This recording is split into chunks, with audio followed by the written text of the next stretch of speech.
Salut à tous les amis, j'espère que vous allez bien. On se retrouve aujourd'hui pour une nouvelle vidéo. On va évidemment évoquer le tirage au sort de la Ligue des Champions qui vient tout juste de se terminer.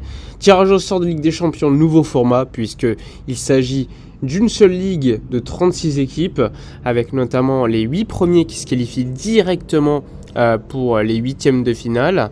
Les équipes classées de la 9e à la 24e place, elles, seront dans un barrage, vont s'affronter entre elles.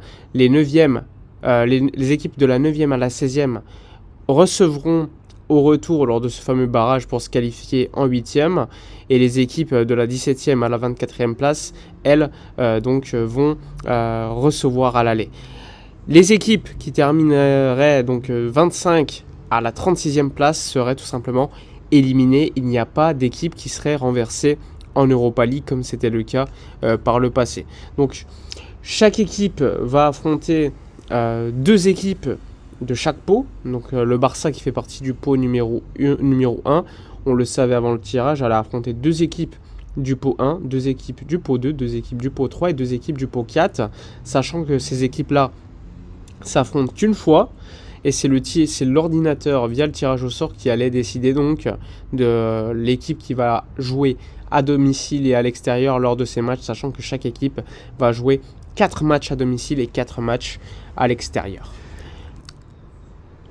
Alors un tirage au sort un peu étonnant avec une machine, etc., avec un ordinateur, mais bon, on a les noms des adversaires du FC Barcelone, puisque le Barça va donc affronter le Bayern Munich à domicile à Montjuïc, ensuite Dortmund à l'extérieur, l'Atalanta à domicile, Benfica à l'extérieur, Young Boys à domicile, l'Étoile Rouge de Belgrade à l'extérieur, là aussi ça va être difficile, Brest à domicile, enfin Monaco à l'extérieur. Je rappelle que le calendrier de manière précise sortira samedi, donc on se connaîtra samedi la date de tous ces matchs-là. Pour faire bref sur ce débrief de tirage au sort pour le Barça, deux équipes allemandes compliquées, même si Borussia Dortmund me semble moins fort que l'année dernière, ça reste une équipe solide. Le Bayern Munich à domicile, Bayern qui est quand même une de nos bêtes noires, toujours compliqué d'affronter cette équipe allemande. L'Atalanta, une équipe qui joue bien au football, qui a remporté, je le rappelle, l'année dernière l'Europa League, qui a perdu en finale ou gagné, je sais plus, qui avait gagné contre le Bayer Leverkusen l'Europa League, donc c'est pas n'importe quoi, avec un Lookman qui était en super forme. Le Benfica qui a perdu pas mal de ses joueurs, mais qui reste un club toujours compliqué à affronter. Et sinon après, ensuite un Young Boys, ça doit passer. L'Étoile Rouge de Belgrade à l'extérieur, c'est quelque chose de difficile, ça il faudra le suivre. Brest à domicile, Brest qui a perdu beaucoup de joueurs. Et enfin Monaco à l'extérieur, Monaco qui nous a battu lors du match Trophée Gamper 3-0. Bon là le contexte sera évidemment bien différent, mais globalement un tirage au sort plutôt équilibré pour le Barça, avec des matchs compliqués, des matchs beaucoup plus faciles, donc ça reste plutôt équilibré pour l'équipe. Évidemment, il faudra voir le moment de ces matchs, parce que le moment de ces matchs est également important, parce que le Barça a beaucoup de blessés. Si tu me dis le Bayern, on l'affronte dès le début du mois de septembre, enfin mi-septembre, là ça risque d'être compliqué, mais un peu plus tard ça peut être pas mal.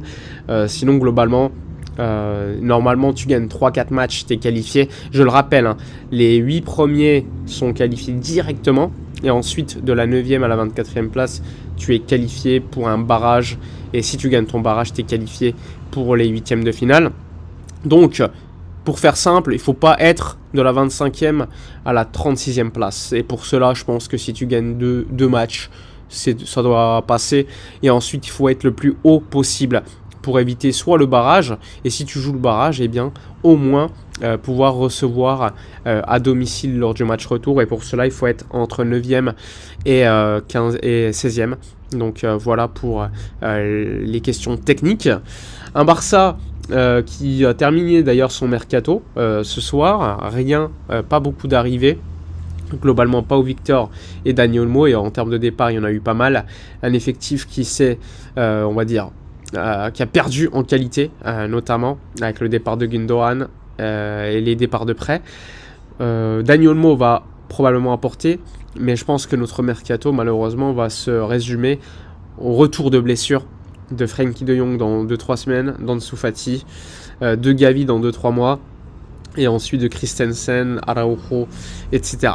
Donc on va pas avoir une équipe pleine avant au moins janvier, ça c'est malheureux, mais bon, c'est le Barça, c'est l'habitude désormais, même si l'habitude n'est pas un hasard, je le rappelle, si tous les ans tu as des blessures longues, ligaments croisés, etc., c'est pas un hasard. Je pense qu'on force un peu trop sur certains joueurs, certains jeunes d'ailleurs qui ne sont pas prêts, en tout cas leur corps n'est pas encore prêt, même si ce sont des blessures de malchance, parfois je pense qu'il y a également une certaine responsabilité à avoir. Bref, alors, un tirage au sort, sinon les autres équipes j'ai regardé un petit peu, franchement Leipzig ils ont tiré, mais franchement les pauvres Leipzig quoi, ils ont eu des gros matchs, le PSG ils vont se taper City, Bayern, Atlético, Arsenal, PSV, Salzbourg, Gérone, Stuttgart, non mais franchement, t'as des équipes qui se tapent des tirages assez impressionnants, donc ça peut être pas mal à suivre, hein. Ça aussi c'est franchement un kiff. J'ai regardé Liverpool aussi, Liverpool, Real Madrid, Leipzig, Leverkusen, Milan, Bologne, Gérone, là aussi c'est des matchs assez dingues. L'Inter qui va avoir Leipzig, Milan, Leipzig, City, Arsenal, Leverkusen, bref, il y a quand même des matchs super à voir lors de cette Ligue des Champions. Je pense qu'on va pas s'ennuyer lors de cette phase de groupe, non, mais cette Ligue des Champions, littéralement Ligue, parce que maintenant c'est un seul groupe. Sinon, globalement, hein, franchement, je suis curieux de voir comment le PSG va s'en sortir, comment également Liverpool va s'en sortir, l'Inter ou encore Leipzig, parce que vu les adversaires qu'ils ont, ça risque quand même d'être plutôt compliqué, plutôt intéressant. Il y a quand même un certain équilibre en termes de niveau, vu que maintenant chaque équipe va affronter deux groupes de chaque chapeau. Ça, c'est pas mal pour apporter, on va dire, un peu plus de matchs ayant un niveau assez similaire. Et c'est pas mal pour les petites équipes qui peuvent gagner certains points, espérer en jouant des équipes qui ont leur niveau, parce qu'ils affrontent deux équipes de leur chapeau.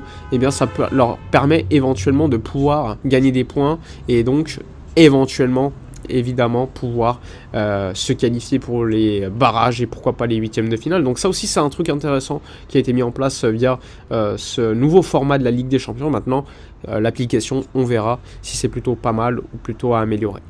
Voilà pour cette vidéo, n'hésitez pas comme d'hab à donner votre avis dans les commentaires, à liker, commenter, partager.